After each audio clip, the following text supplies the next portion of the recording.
Welcome to the Path Podcast. It's February 22nd. My name is Tani. We have a guest host today. Thanks for coming, Val. Couldn't make it. Hi. And our guest today, thanks for being here, is Elise. Thank you, welcome. Elise. My Elise works for Live and Giant. Drove all the way down here in traffic. Sure did. Thanks you guys again. are worth it. Thanks. Aw. So Val's been on the show before, but for people who don't know, Val's a really important inner circle of influence person at the Path. If we were big on titles at the Path, she'd have a fancy one. Don't know. She has a lot of important responsibilities. Thank you. Huh. And she's someone who I depend on all the time it's awesome. Aw. Thank you, Tani. And then Elise, what do you do? What do you do? Tell us. Oh gosh, I do a lot of things. I wear many hats. Yeah. I should probably have a lot of titles, but my official title is USA Marketing Manager. So I'm on the USA side of our business and oversee all 4 of the brands under the Giant Group portfolio. So Giant, Live, Momentum, And KDEX. and KDEX. Yeah. Awesome. Yeah, a lot of And brands, a lot to do. And so how you have a staff?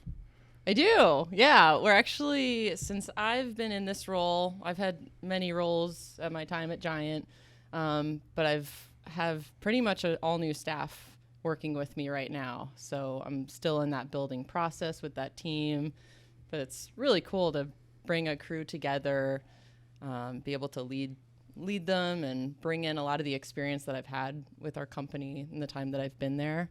So it's a big challenge, but it's fun and it's really cool to see all come together. Wow. So I can't even imagine. I'm trying to picture all the different aspects of marketing for a brand like Giant. So it's like social media, print.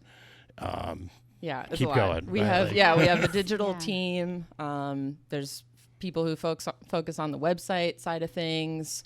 Events are huge, obviously, and then our athletes and ambassadors, sponsorships and partnerships, and so much more that goes with that. But it's coming into the marketing side from what I was doing previously has just been really eye-opening to how much you touch and how many things are out there to be involved with. It's a lot. So Yeah. but How do you even keep your head around all that? it's Like, challenging. is it like a big whiteboard or a spreadsheet or like a mind map or like? Honestly, I'm still figuring it out, but priorities for me are a big one. A map of the world? Yeah, there's one of those. There's literally a map of the world on my desk. No. No, I think for me it's coming up with priorities and things to focus on at the beginning of the year. I have an ongoing theme with my staff. It's do less, better. I love it. Ooh, There's I so love many that. things to do all the time that we need to be more selective and spend more time and focus and do fewer things really well. Because if you spread yourself too thin and you're constantly trying to keep up with everything and run ragged, you're not going to do anything great. So, So true. Yeah. I like that a lot. yeah, I highly recommend it. It's like on the bigger like vision board of like work smart, not hard, and Yeah, like, work smarter, not harder. Do less, better. Yeah. For sure. Yeah. I like having all different kinds of ways of saying stuff like that and having new ones that aren't worn out. Yeah. Like Yeah. and haven't been memeified. Right? Like, Are you going to ruin this for me? Is there going to be a meme about this now? Yeah, it'll be trending. this is my thing. I try to compliment something and I somehow make it sound like I'm criticizing it. It's one of my moves. Nice. So, before you were this is a pretty new position. What were you doing before that? So I've been doing this marketing role for a little over a year now. Previous to that, I was our Live US business management. So I was just focused on Live only in the USA. And before that, I was on our Live global marketing team. So we're a small, big company. I like to say where Giant and Live is a huge company. We're worldwide. But the way we operate is really small and fairly grassroots. So I don't know if people know that about our company, but we are run really lean. We have a tight staff, so there's always a lot to do. But I've always, I guess, more or less been on sort of the marketing side, but coming from the global side of our company and bringing that over onto the U.S. side has been super interesting and given me a really broad look at our company. And what I appreciated coming to the U.S. side was knowing what we have to work with globally and how we can supplement that on the U.S. side and localize content and do things in our area that can help our businesses, and working with retailers. That's actually been a really fun side of it for me, is connecting with people more. Yeah, that was awesome that you came on our e-bike ride. Yeah, that was super a fun. blast. Yeah. So great. Thanks for Yeah. doing that. Oh yeah, that was my pleasure. I can't wait to come back. That was my first time riding San Clemente. That place is so fun. I really fun. liked it. Yeah, and e-bike legal is nice for those of us who don't want to break the law in the bike world yet. Yeah. Yeah. So, Yeah, I would go back there on an e-bike again. yeah. Maybe someday there will be some exciting new e-bikes that we can demo down there. I sure hope so. I think there might be. Elise left us a bike that we can't really talk about yet, but I'm so excited about it. March 21st. Yeah. Yeah, one month. Be on the lookout late March. We have something really awesome. This coming is a down the bike pipeline. that just hits. It's a path style bike, and a lot of our riders are going to be just psyched on it. Good. Yeah, Awesome. it's a home run, I think. Val's next. You get to try it next. What's that? You get to try it next. Ooh, okay. Have you ridden a modern pedal assist e-bike, I Val? have, yeah. It's been a year and a half or so. Which one was it? So it was a Kona. A Okay, Kona cool. hardtail. Kona Right. remote hardtail. So Yeah. kind of, but not really. Yeah. Not like a nice modern full I- suspension e-bike. No, and I could have used some suspension on the rides that I was doing on that bike. Yeah. Like Joplin, for example. So, yeah, I'm excited to try something new and current. Yeah. For the listeners that don't know, Val likes to pedal a lot for a while. She likes to go. Val likes long, difficult rides, and she probably isn't ready for any bike anytime soon. Is Are my you guess. a pain caver, Val? You know, it's a new thing for me in the last couple years. I've decided that, or just developed an affinity for long climbs, but it's usually to get somewhere awesome, right? Yeah. Like it's not for like, my training stats and all that. I'm not that person, but I'm more of like, I like to go and climb for a long time and have a great reward on the way down, and to get to places that are hard to get to. So like Harding Joplin kind of Yeah. thing. Yeah, Black Star Motorway, that kind of stuff. And the Santa Anas. Have you done that on an e-bike yet? I have actually Okay. that Kona. But it was a hardtail. Okay. But it was a hardtail. So it didn't really count. Didn't really count. Yeah. And Yeah. didn't have like super Surprisingly- high-end suspension on it or anything. No, it was surprisingly capable, but really for what it was, it was good. But I think with suspension, it obviously would be How better. is Motorway right now? It's pretty messy. Yeah, it's really rutted, kind of like anything I think in the Santa Anas right now, or anywhere really that's steep. All the rain we've gotten up to now, if it's steep, it's gonna have a big old rut down the middle with a bunch of probably gravel or baby heads in the rut. So Mostly it's good rideable up times. and down though. Yeah, And definitely down. Poppy season. And it's poppy season. Yeah, it's been beautiful. Gosh, so beautiful. When does that Yes. usually end? I think it depends on the weather, like how long if we get more rain right. and how much it warms up. Which we were supposed to get more rain. We're about to get pummeled. Yeah. They'll probably still be out here for when the podcast comes out. Yeah, I hope so. Yeah. I hope I get to enjoy it. I feel like the few times it's really been blooming, I miss out. So Oh, I gotta go poppy searching. you do to go poppy peeping. Yeah. Poppy peeping. Poppy peeping. That's I'm a awesome. big poppy peeper. Yeah. That might be the title of the show.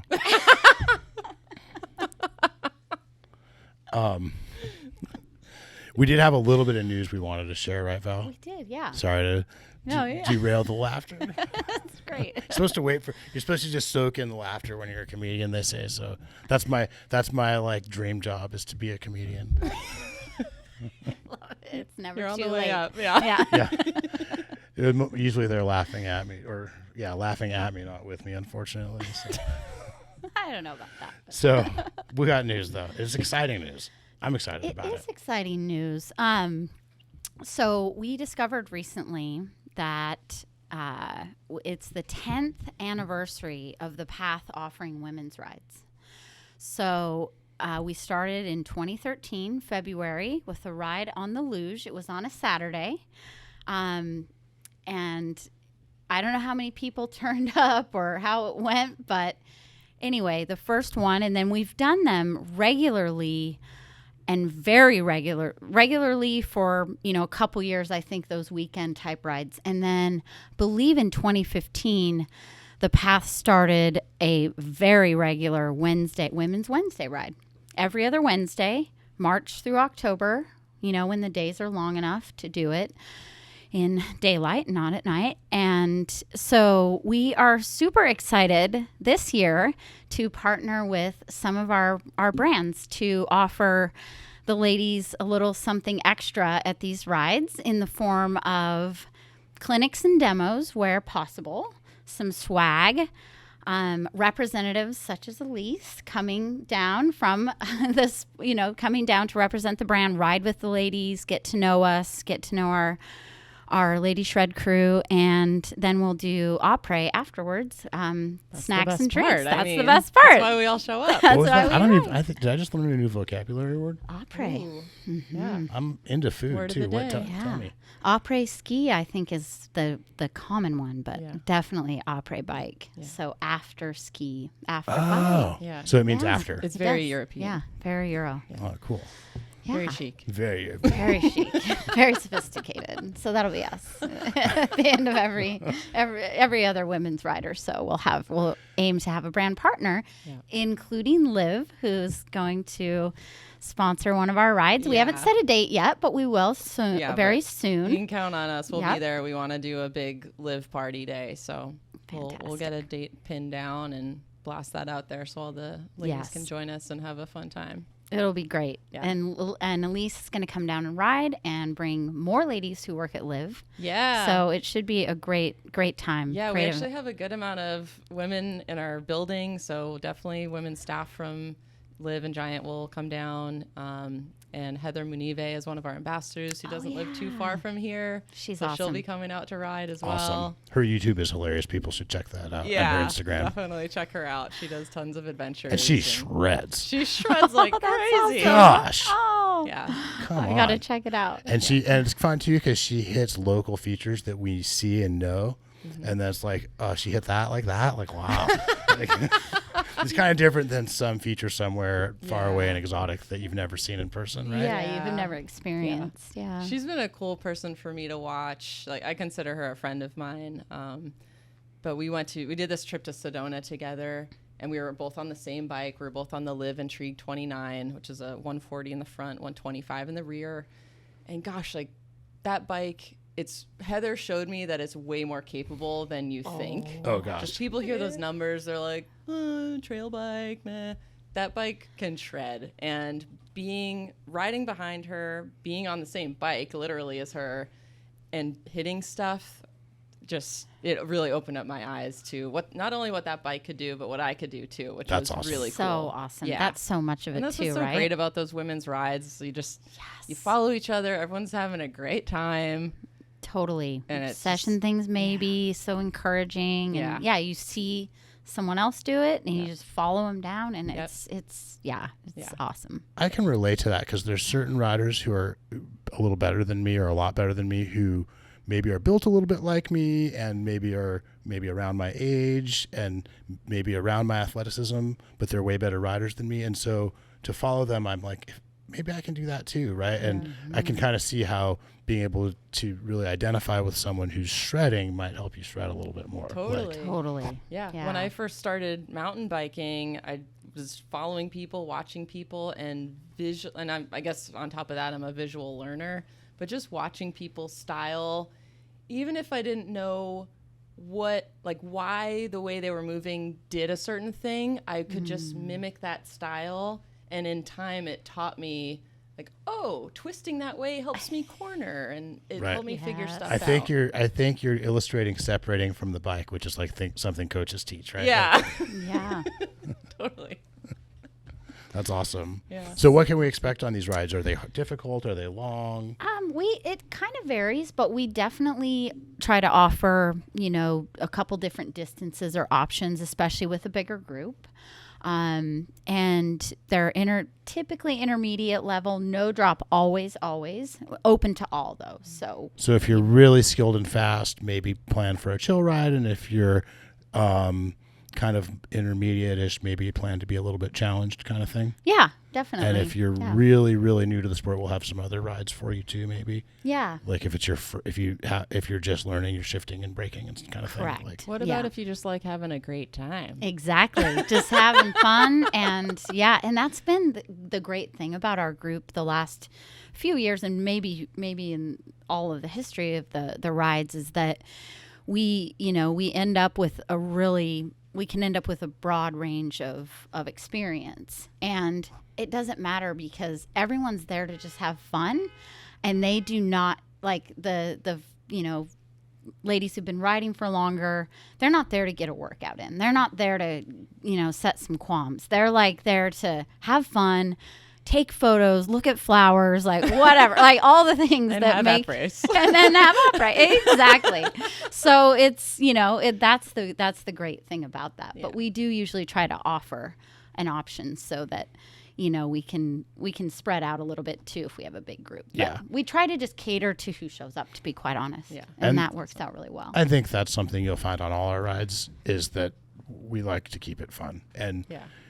from the beginning, the shop has been more the shop but in the late 90s, when I opened the shop, the sport was so intensely like competition based, and it was there was kind of a lot more. There was still this great community that was having fun on their bikes, but the industry wasn't selling it that way. Yes, so true. It's So focused on racing. it's great that now the industry is more selling it that way, but that's always been a path value. It's like, hey, we're here for fun. This is we're out here riding bikes. Like, this is fun. Yeah. Yeah, and racing's cool, but Yeah. And also for maybe some expression and creativity and socialization yeah. and maybe some adventure, but not as exercise equipment so much. I mean, if that's what you're into, we can fix your bike and we love you too. But People, I think, between working in the industry and I do love riding. I ride a lot. So people ask me all the time, oh, have you ever raced? Do you ever get into racing? And I never did. It was always for fun. have you ever even done a race? I've done one really random race. Just for fun. It was, and I'm a big mountain biker. That's like the thing I do most days of the week. I did a cyclocross race. Nice. No, that's amazing. I love that. I'm not sure why. It was when I'm originally from the East Coast, and I had moved back to the East Coast in the Boston area, and there was it was a UCI cyclocross race, and I decided that was going to be a target to work towards, and my friend taught me a few tricks, how to shoulder bikes and do all that jazz, and I pretty randomly signed up, pulled off the race somehow, and worked so hard that I made myself physically sick. Like, I got a cold the next day because when you just run your body down so much. So that was wild. That was hands down the hardest thing I've ever done. I physically. think your taste for Belgian beer goes with your my taste God. for cyclocross racing. Seriously, it's think meant you're to be. Yeah. So not much of a racer. When you do, I love this question. It's like when you're not riding your bike and you picture yourself riding your bike, what do you picture? That's funny to answer these days, and maybe it's just for me because me and my friends or through work, we stop and take photos so often. So I literally see photos of me riding. So I'm like, oh, I think of that picture. So the one that I think of that makes me feel like that gets me excited to go ride again, it's riding out in Oak Park at this trail called Suicide Trail. And I'm flying off this rock, and my hair's flying in the air, and I have like my pads on, but I'm smiling because I'm having such a great time. That's the first thing that I picture when I think about me riding. That's an awesome ride fantasy. Yeah, that's a really good one. Yes. And so Yeah. I picture, no one wants to be labeled or put in a box, but it sounds like you're kind of like a soul rider, like aggressive trail rider. Yeah, I think what really sold me on mountain biking, I mean, I love exercise. Actually, before getting into the bicycle industry, I was in the fitness industry. I used to do personal training. So I've always liked fitness and working hard. But what really got me on mountain bike was, I mean, number one, friendships and just the fun that you have out there being outside. But the technical side of riding. Yeah. I really love tech sections where you're not even necessarily going fast, but you just get to pick away at stuff and get super mental. Right. You don't think about anything. You could have had the worst day in the world. Totally. And you're so focused on the trail ahead of you, and you can complete that challenge. And like that's why I smile so much on my bike, because I'm like, yes. We share a lot of ride fantasies. Yeah, I agree. I'm with you. I'm often in the air with my hair blowing in the wind in the fantasy. And also, I love that moment where, like you said, where your brain is so challenged by the section that everything else goes away, right? Yes. I love that too. Yeah. What's your ride fantasy, Val? Kind of similar, but I also really love like swoopy, flowy, Are you cornering with your elbow in the air? I like to think so. Probably not, though. Yeah. In my fantasy, yes. Yes, there you go. Turning It's like for me perfect technique, in my fantasy. Yeah. Like windshield wipers. Extreme. Oh my God. 100%. I think we've gone to the same women's clinic. I think so. I think it's a Caroline Washam. It sure is. That's amazing. Oh, man. Oh, so good. Speaking of Caroline. Did she have... to my knowledge, she hasn't had her baby yet. She's very pregnant, and her baby's due soon. Caroline's been in the Liv family for countless years. She replaced me as a demo driver when I worked for Liv. You're her predecessor. Yeah. Learned from the best. And Jen Adia. Yeah. They trained with me at the same time. That's awesome. And they're both still with Liv. And they're both, yeah. So she's a demo driver, and she's going to... No. So everyone's had an evolution in the company. She's an athlete of ours. She's on the U.S. team as a Liv ambassador. She also does web work behind the scenes, but she's about to have her first baby, and we actually have a lot of great content coming out about her. Oh, I can't So she started posting about her pregnancy because she was still riding, and she's such a skilled rider, and she posted some stuff of her riding and jumping. And people were inspired. They're like, wow, I didn't know if I could ride pregnant. You don't see this a lot. And it got tons of traction. So as we talked about projects for 23 and like what she might be up for with this next new chapter of her life, we said, can we do a story that talks more about your pre and post baby bike life? I love it. So we're working on that now.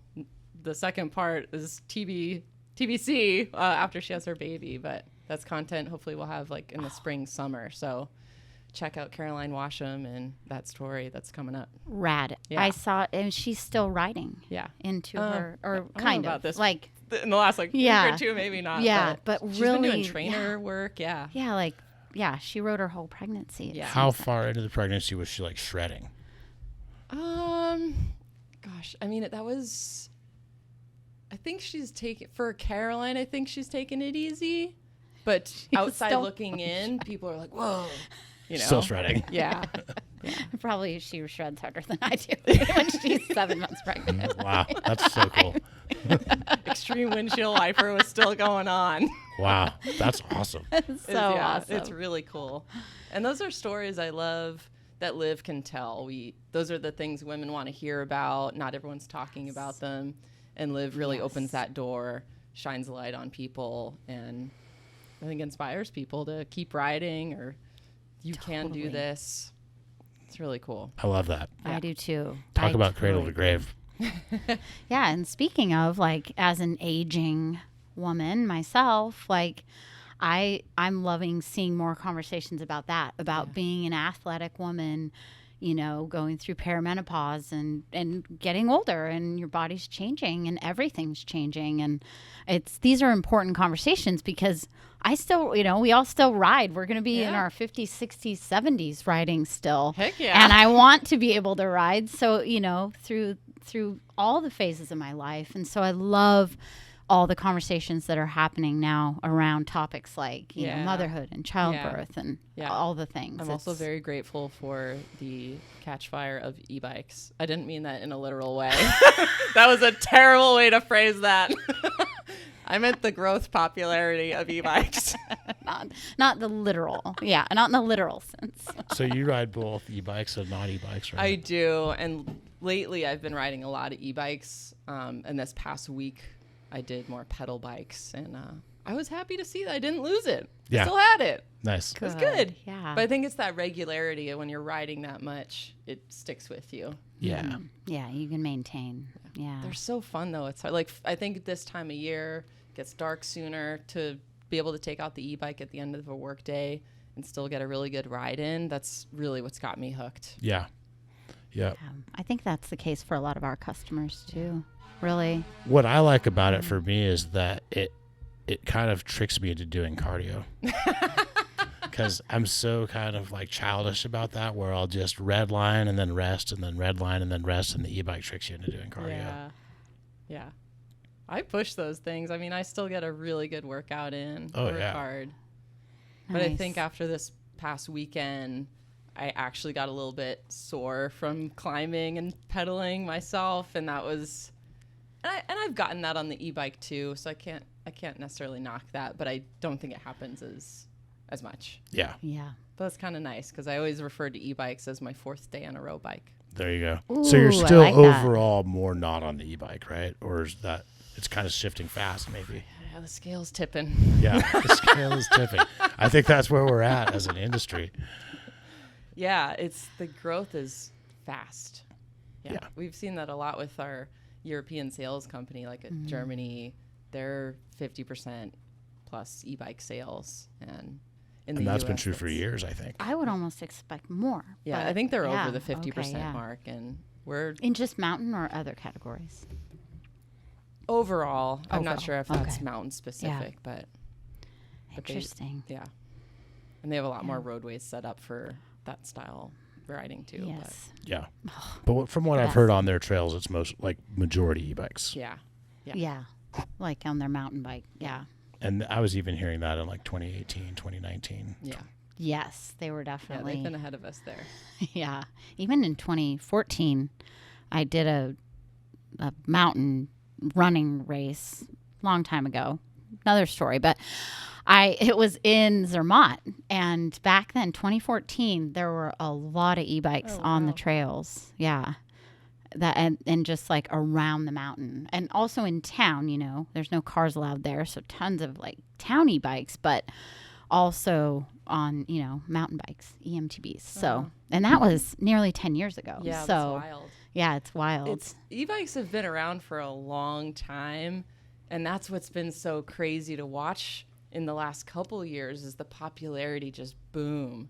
It was like Yeah. I feel like we've at least, man, maybe it's a very California thing since that's where we are, but that acceptance rate just like a switch went off, and like the second one person, are we out of time? No, my dog needs his pills. But the second that one friend in the crew got the e-bike, it was like, oh, we can all do it now? Okay. Yeah. Yeah, it And really was. The e-bikes have gotten so much better too. Oh, yeah. Even just in the last couple of years. Yeah. Big time. I remember the full E. Yeah. It was good for its time. Yeah. That was kind of the predecessor to the Trans E. Yeah. And I remember riding that at the dealer launch and thinking like, wow, this is a really cool novelty. When do you think that was? How long ago? What do you think? 2017, 2016? That was my guess, yeah. Because Yeah. that year had a very distinctive colorway, if you remember the color and graphics on those Yeah. bikes, and that marks that timeline for me. How long have you been riding? I started really riding mountain bikes when I moved to California around 2011, Cool. Where did you come from? Massachusetts. Nice. Yeah. Wow. Yeah, big change. And I started trying to trail run, and that just didn't agree with my body. Now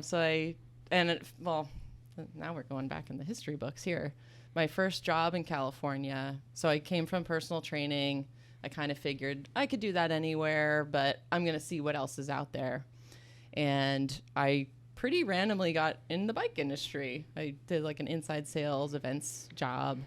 And my coworker said, "Oh, we should go on a trail ride someday. We can commute to work through the canyon." I said, "Wow, that sounds cool."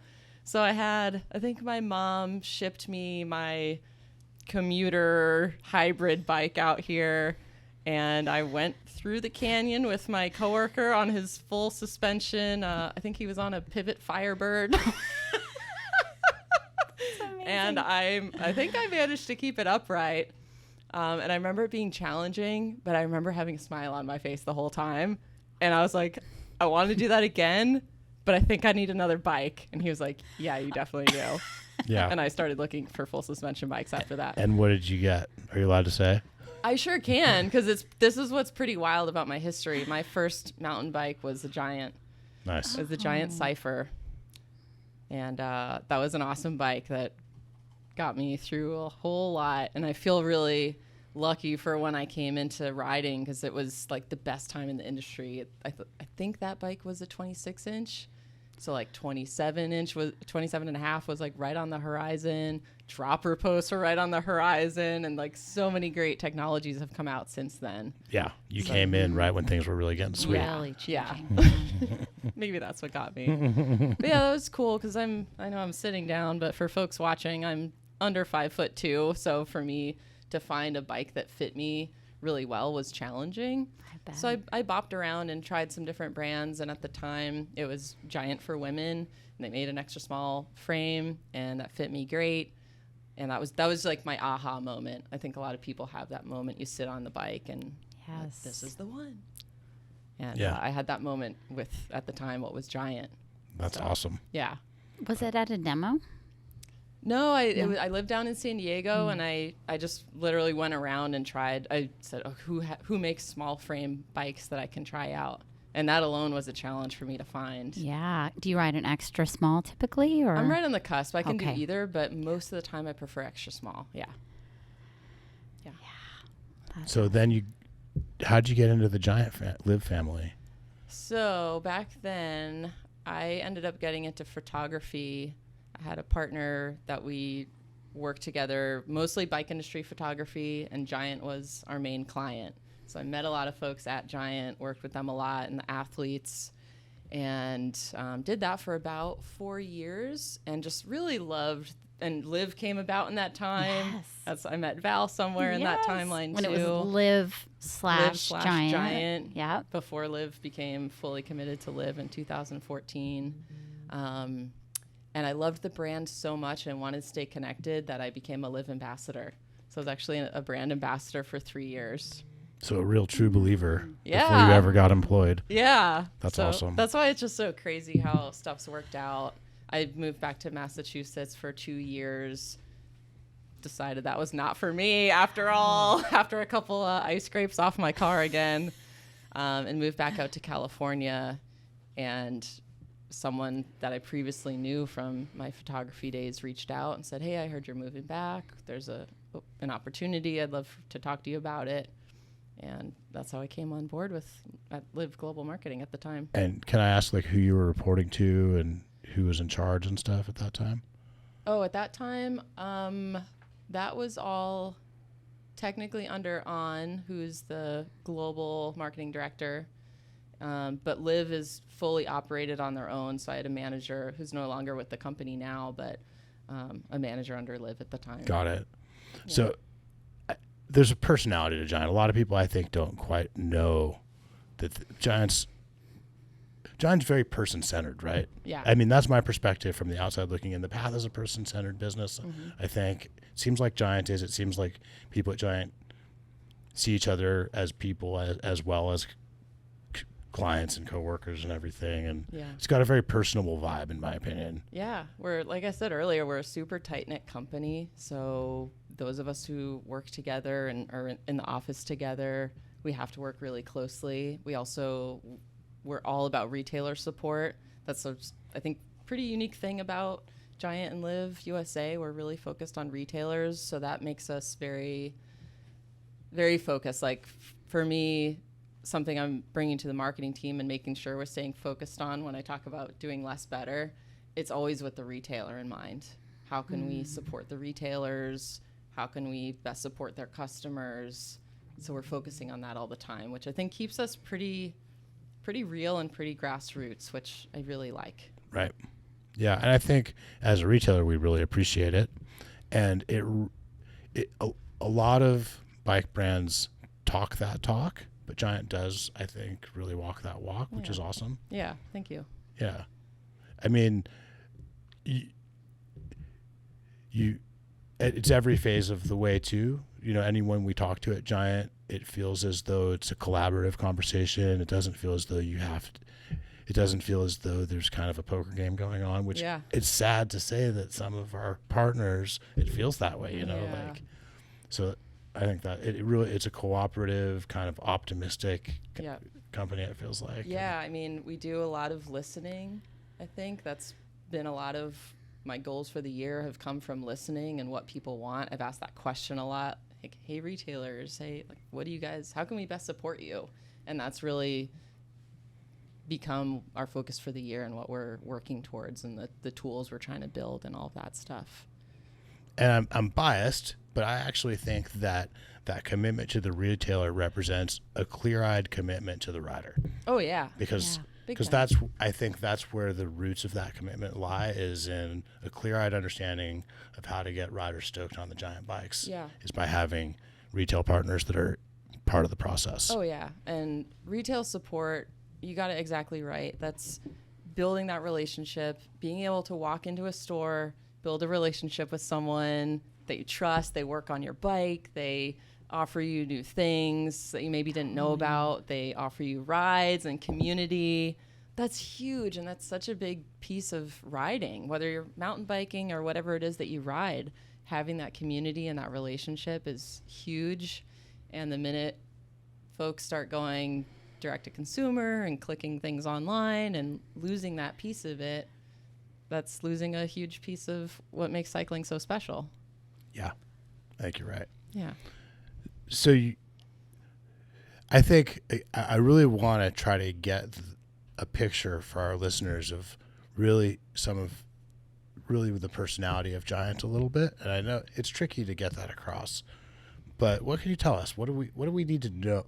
Because I think a lot of people really see it as this big, sterile, out of touch company that maybe isn't even people.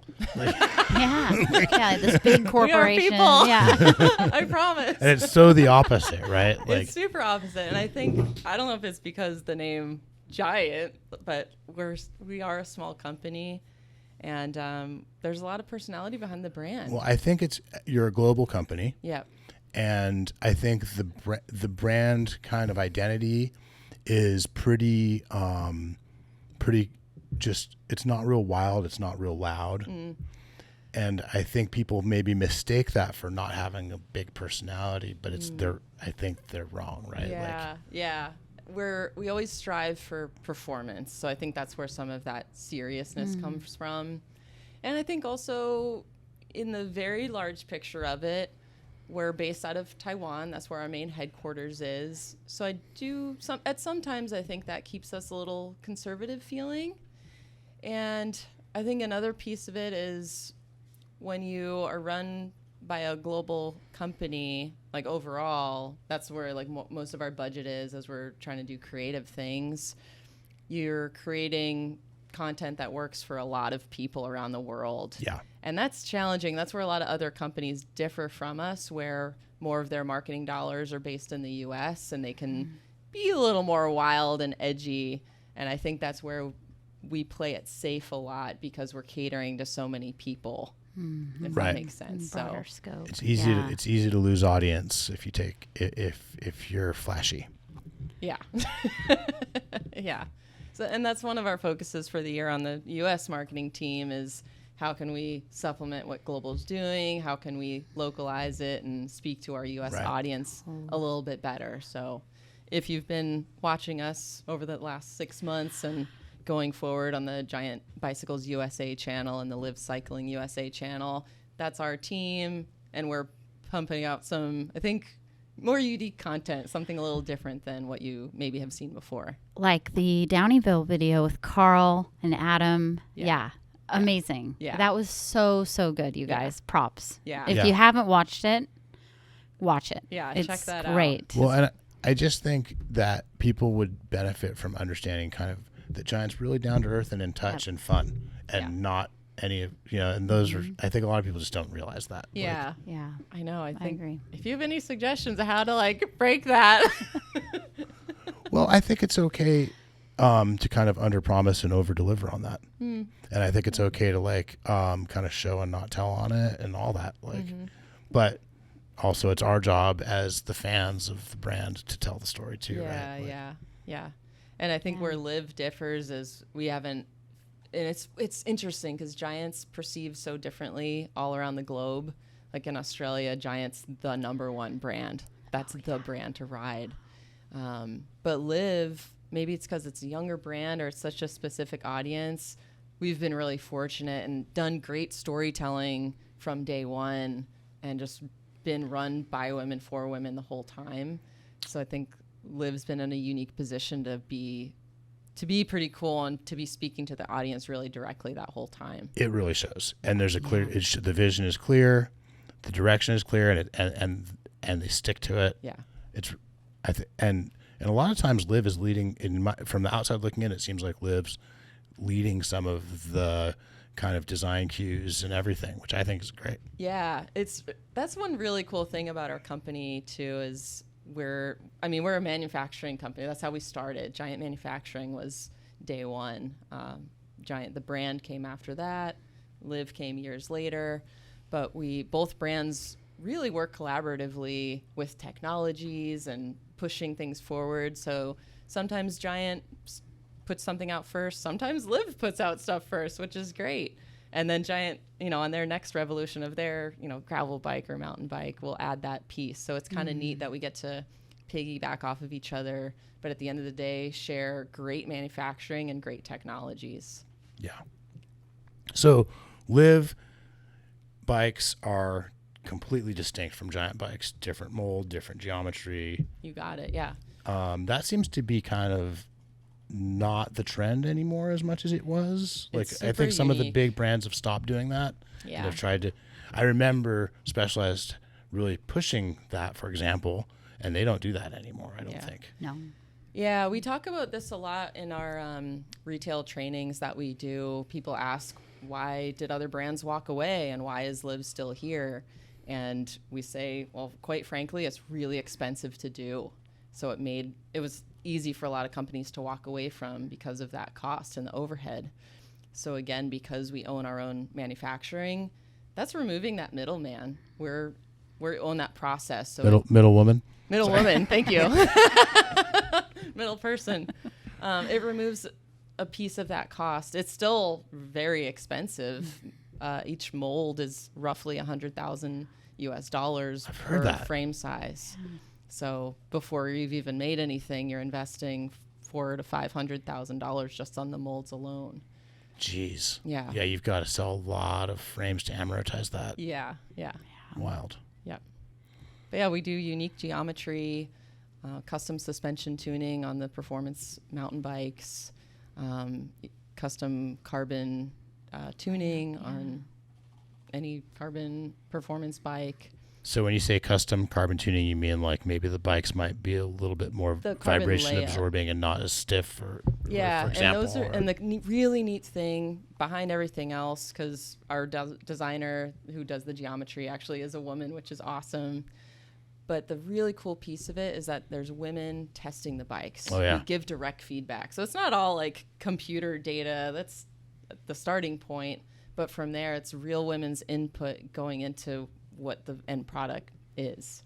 So from carbon to especially suspension tuning, I've had the pleasure of going to some of our suspension tuning camps and to watch those women put the bike through the ringer and go back to the suspension techs and give feedback and really dial in the bike for the experience that they want that bike to have is just such a cool process to see. Awesome. Yeah. And is there kind of a theme to how the women's geometry differs from the men's geometry, or is it? There's kind of those, I think, typical, shorter top tube, shorter reach sort of thing that you hear. But I think some of that at the end of the day, again, after a real woman gets on the bike and can give that feedback, that's all a little bit subject. But one thing I appreciate a lot, we have overall better standover height. So for someone like myself, that's great. And our wheelbases tend to be shorter too, which is nice. It keeps them nice and playful. Nice. Yeah. Maybe I should get one. Yeah. I highly recommend it.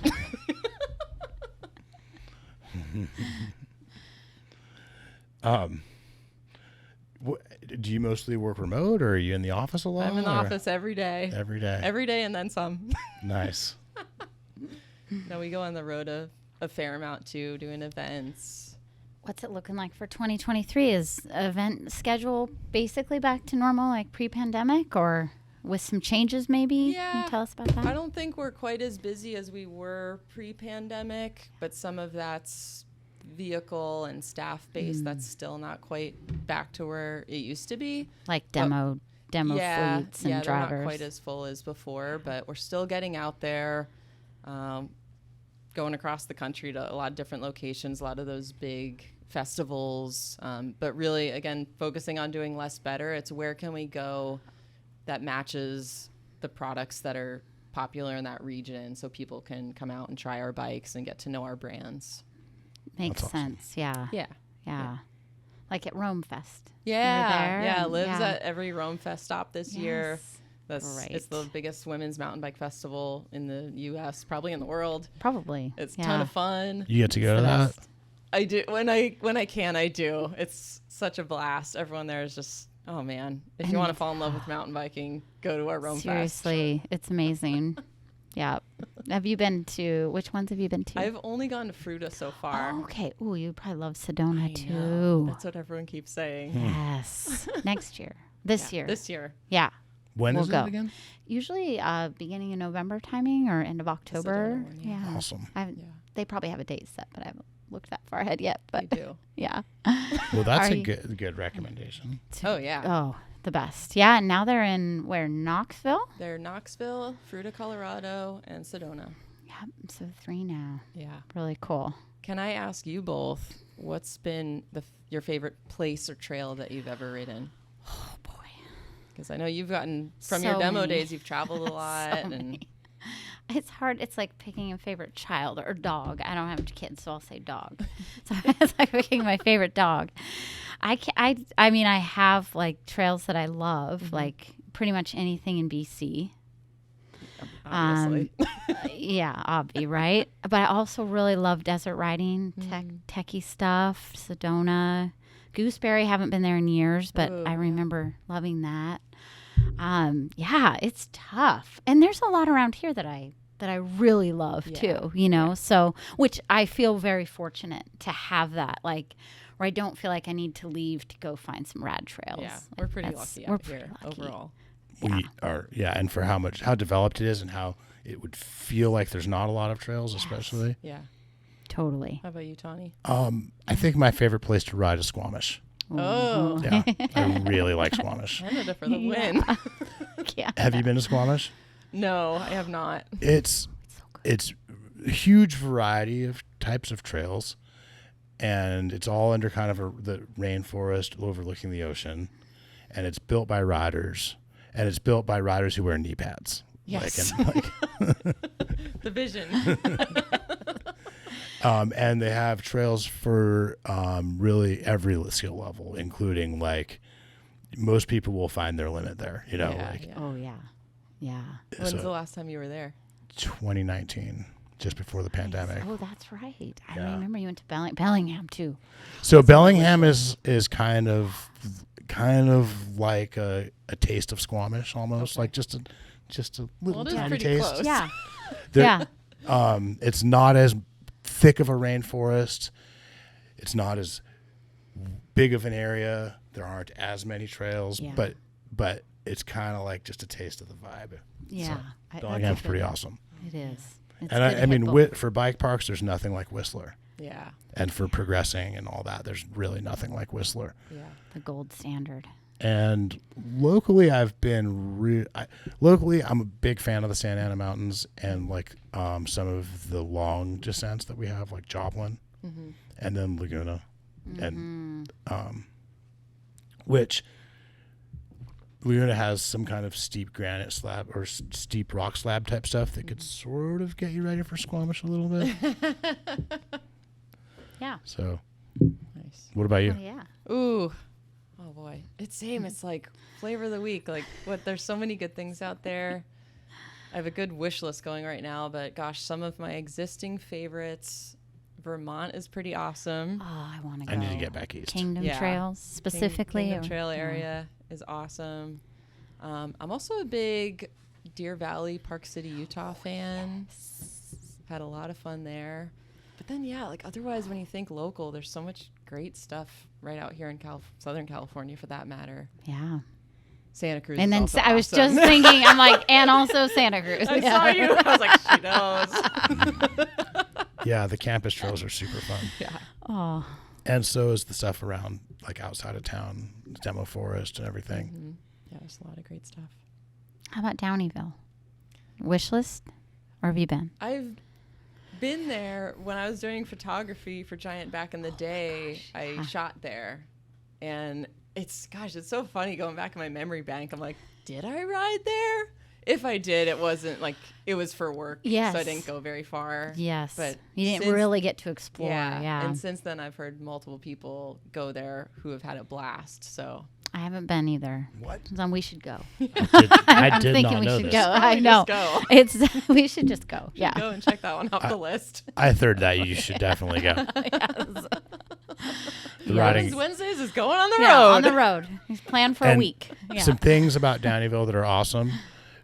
Most places don't have internet or Wi-Fi, and they're like proud of it, right? You'll walk in, you're like, you guys have Wi-Fi? Like, nope. Nope. I love it. Sounds Awesome glorious. swimming hole right in town with sometimes a bike jump going into it. Yes. Oh So my that's what I gosh. remember about Downeyville. Yeah. And the shuttle system, I think they're still running the shuttles. I'm not sure. But the terrain is pretty rugged. Like it's tiring downhilling there. Like That's a It's good like downhill. Yeah. mountains. Like like it's yeah. it's old kind of, I think, mining trails, and they're not really built. They're not built to be flowy, but they're fun, Yeah. kind of chunky and fast, and Love it. some exposure. Heck yeah. Sounds like a little like the Sand Gapes. Maybe. Yeah, if the Sand Gabes were in a kind of a bowl in the middle of the Sierras with peaks all around. Perfect. Right. I was just trying to think, do we have anything locally that would give you a taste of that? Have either of you been to Especially Bentonville exposure. yet? That's on my wish list. I keep have. hearing about that. Yeah. I've only gone for Bentonville Bike Fest, so I was like kind of working, but I got a little bit of riding in, and oh man, I cannot wait to go back. Is there enough tech there and enough steepness for? That's what I'm not sure of, because anything I did was pretty flowy and built to flow. Yeah, down. and Yeah, Yeah. The area doesn't seem like it's a ton of elevation change necessarily. I'm not sure. probably not. It's a lot of Yeah, a lot of like rolling. lot of short But a lot of climbs. fun. Yeah. And Fun, tons fun. of people out there and great barbecue. Yeah, I love barbecue. What's your barbecue cut? I like tri-tip, or I mean, I'm sorry, I like the brisket. Yeah, I think I had brisket there, and it was next level. Yeah. It was the best brisket I've ever had. Amazing. When Giant had us out to Texas, I guess you weren't there, even though wasn't there, I thought Tani. you were there. We had some. Tani Giant likes to gave us think some I was good there, brisket. but I was not.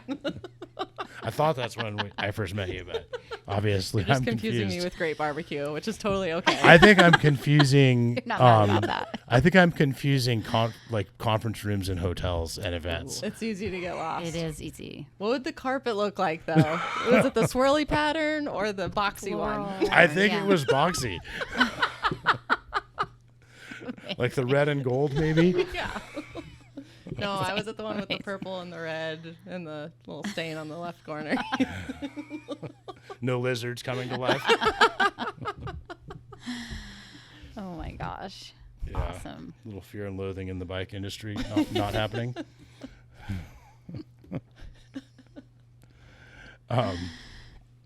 Is there anything else, Val?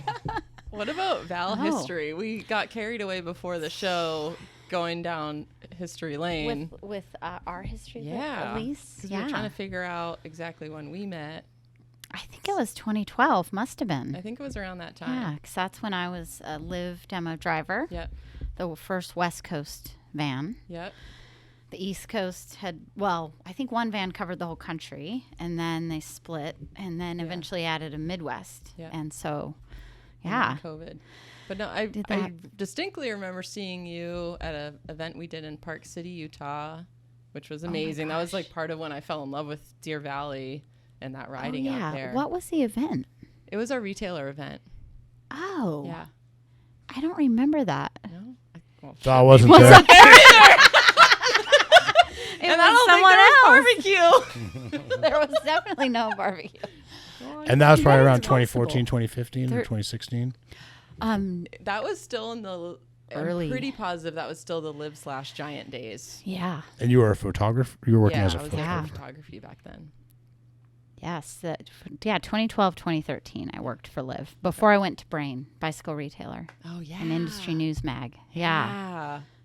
So, Can you talk about your transition from doing that to going to retail? Because that's like two different sides of the fence. Brain to the Path. Yeah. Yes, it was awesome. I loved it because I had learned so much about bike retail and the industry in general, working at Brain, writing tons of stories, reporting on things, going to events, talking to retailers all the time. So I learned like a lot, like kind of all sides of the industry in a way. And that was what was so cool about that job. But being able to come and work retail after that, I had done a little bit of bike retail, back before Liv, back in the day in the, late 2000s. But so then when I was laid off from Brain, another like media title contraction period, Tani hired me like a week later, and it was amazing. I had been kind of gently pursuing Val for years. He was courting me for a while, yeah. He's like, I don't have a job title for you, but you'll do many great things and be my go-to woman. No, we did have a job title, sort of. It was, Sort I of. think, Marketing. marketing and events coordinator. Yeah, and it was awesome. I Yeah, that's loved right it. up your alley. It was perfect. It was such a fun transition from being like full-time media and traveling. I traveled a ton, which was amazing. I loved it, would never trade it. But it was nice to stay here and really, I really began to develop an appreciation for Southern California as well. Like up until that point, I was kind of in and out a lot. I never really got to connect with the bike community here or the, the mountains, the Santa Anas, all of it. And so staying and working for the Path, I was able to, do that. So that was a big part of it. But then also like, really learning retail and then also learning marketing. I've done it in the past, and then I was a writer. So it's always kind of been, but now like really doing it, and so it's been a learning thing. And it seems like you can relate to that as well, like coming up in the ranks there at Liv. Yeah. Oh gosh, coming from the ambassador days and that like really grassroots marketing. Yes. And one thing, I've been thinking about like, what are they going to ask me on the podcast? Yeah. And I realized there's been this theme in my life from even when I was doing personal training. I've always liked stoking people out, building community. Like that's just been a constant theme when I think about all the things I've done or when I've really found enjoyment in what I'm doing. It's bringing people together and building communities and being the stoker. Totally. Yes. That's It's the fun awesome. part of marketing, though. It really is. Yeah. And that's just Absolutely. having a good time. I mean, and that's what bikes are. Totally. We get to sell fun every day, which is so awesome. That's a good way to put it. Yeah. I like that. Yeah. 100%. Yeah. Anything else that you two want to get off your minds? I can talk for I a have while. I have a couple. I have a couple things. One is something that's just been on my mind a lot lately because it's something that our kind of our marketing and ads consultant has been talking to us about is this tension between looking at the algorithms and watching the conversations and trying to participate in them and gaining audience by kind of playing along or participating versus trying to lead the conversation, which is often, according to our consultant, much more difficult to get audience doing, right? Yeah. Is that a tension for you? Is that something that you're... It's interesting, and I'll be very honest. I have a wonderful woman on my team who leads the social digital side and has a much better understanding of that than I do. So she's awesome, and I rely on her in that space a lot. But we have conversations about algorithm and more along the lines with our ambassadors. We're really trying to get them engaged this year.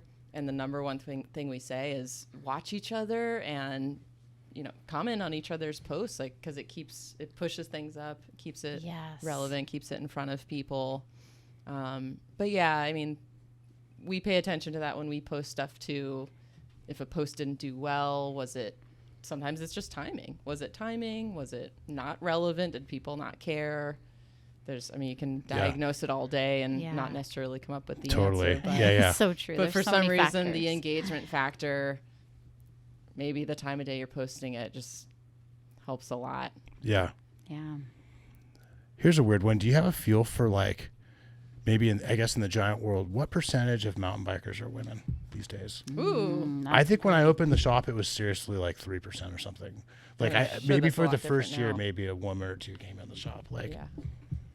It's growing. I think we all know that and see that. I guess I would compare that to our business model and our percentage of sales. And through pandemic, our Live brand grew a lot. So we're up to 20-25% of our business now, which is awesome. And I think as we all are out there in the field, that's pretty relevant too. You see it. Yeah, I think that kind of matches what I see on the trail and in the store, maybe roughly. Sure. Maybe even more. I think you're beating the average a little bit. You maybe. think so? I think so. Oh. I think so. Cool. Yeah, I'll take that I as would a I agree. think maybe Yeah. I think maybe 1.5 to 2 out of 10 of our customers are women right now, and that's a win. And it's sad that that's a win. I'd like to see it be better. Yeah. So if you have any tips for how to get more women on staff, so more women want to come in here or anything like that. Whoa. Yeah. Women attract more women. Right. I mean, That's what I'm saying. That's when you think about these events like Rome Fest and any women event, everyone feeds off of each other. And actually, I think you and I were at an event together last year on Women's International Mountain Bike Day. Oh, at Sky Park. Yeah. With SRAM. Yeah. Oh my gosh, so they awesome. did a VIP day, Yes. and they invited local women to come out, and we did workshops together and riding clinics and stuff. But one of the conversation pieces was about having women staff. Yes. And I think it was someone there talked about they had a store that had X amount of women, and that store got more women working there. So then they started dispersing, hey, would you mind working at this store this week? Or could you spend a month at that store? And that's helped them get more women on staff. I like that. So yeah. And then I think it's making sure you're working with those. I mean, honestly, whether it's a woman or not, but what are those opportunities in front of them? How are you helping elevate them and becoming more of a business person or whatever their interest is? Right. Do they want to go down marketing? That's available in bike industry. Right. Do they like sales? That's available. There's so many opportunities. I think it's tapping into that and helping that person grow, even when they're in a bike shop retail Having growth environment. opportunities. Yeah. Yeah, that makes sense. Yeah. Speaking of, we're doing that event again. Liv is partnering with SRAM this year, and we're doing a big festival at Sky Park for the Women's International Mountain Bike Day. Awesome. So May 6th May is 6th. International Women's Mountain Bike And Day. then it's going to be on that day. We'll do the Industry Day Friday and then open to the public on Saturday. So any ladies out there who want to come party with me and Val and the rest of the Liv and SRAM crew will be out there that weekend. Mark It your is so calendars. fun. May Yeah. 6th. It's fantastic. And Sky Park is super awesome. It's so fun. Yes, it's so fun. I love that place. And there's clinics, like you said. We did a little clinic with Lee, and it's Lee just Donovan will Yep. be there. So Caroline, some I riding think. workshops. We're gonna see if Caroline can come yeah. out. She was there last year, and I hadn't Yeah. seen her in a long time, so Yeah. it was a little reunion. It was great, but yeah, really awesome. Yeah. That was a productive event too, because like you said, there at lunch there was this roundtable discussion, and it was awesome. Just all women there except for a SRAM person. One of the SRAM guys was there, but he was kind of facilitating, and they were like looking for feedback. Like they were like looking for honest feedback, but also like brainstorming, and it was really great. Like I thought that was the highlight of the day in a lot of ways. It was a nice space to open the floor and just have open conversation, and it was neat because there were women who were bike mechanics, there were women who worked in the shop, there were folks like myself that are more on the corporate behind the scenes side. So we had a really good mix of women out there. And I think and I hope that encourages people that there are a lot of opportunities. I mean, think about what it takes to run a business. There's e-commerce, there's inside sales, there's all these different things, and all those opportunities are available. If bikes is your passion, there's something out there to fulfill that. Totally. For sure. Yeah. And there's all kinds of, I think there's new services emerging even that people could get involved with, for example, like Bike Fit. Yeah. I think that's going to be something that there's a growing demand for. And I know I want to hire a bike fitter, and sure would be a bonus if it also balanced my staff out a little more on gender. An opportunity at the Path coming up. Yeah. So I don't know. I think that as our industry grows and matures, there will be better opportunities, even in retail. Yeah. And that's one thing I really appreciate about our company. I got to give them a pat on the back that between Liv and we have a really diverse staff. And one thing I appreciate about Liv, I should say, is that we're giving more women in the industry opportunities. Yeah. Between the athletes we bring on board, the staff behind the brand, that's employing more women in the industry, which is super special. When I first started working with Giant, the president and the regional sales manager were both women, and that was great. They were awesome. Some of my favorite colleagues that I've worked with. Yeah. Elise. And Monica. Yeah, Elise. Yep. Maybe she would come on the show someday. Ooh, that would be awesome. She's kind of a big shot. Yeah. I believe she's still out in Vermont. Yeah, Burton. That's the last time I saw her is when she moved out there. I was out there for a mountain bike festival and caught up with her. Yeah. Awesome. Yeah. Love it. I think that might have been a podcast. We did it? We did it. I feel like we did it 3 times. Yeah. The pre-podcast was, You're so welcome. Seriously, thank you. It was so nice to get to know you better, and we've got some trips to do, apparently. Yeah, we're going to Downeyville. Yeah, we're going to Downeyville. Yeah, we got to set a date. I can't wait to see the pictures. I feel like that's like, I'm going to Disneyland, but we're like, we're going to Downeyville. Totally. I've never been to Disneyland. I 100% would rather go to Downeyville. We should do an I'm going to Downeyville marketing campaign. campaign. The Mickey ears? You can do whatever you want. Yeah. That's totally up my alley. I love it.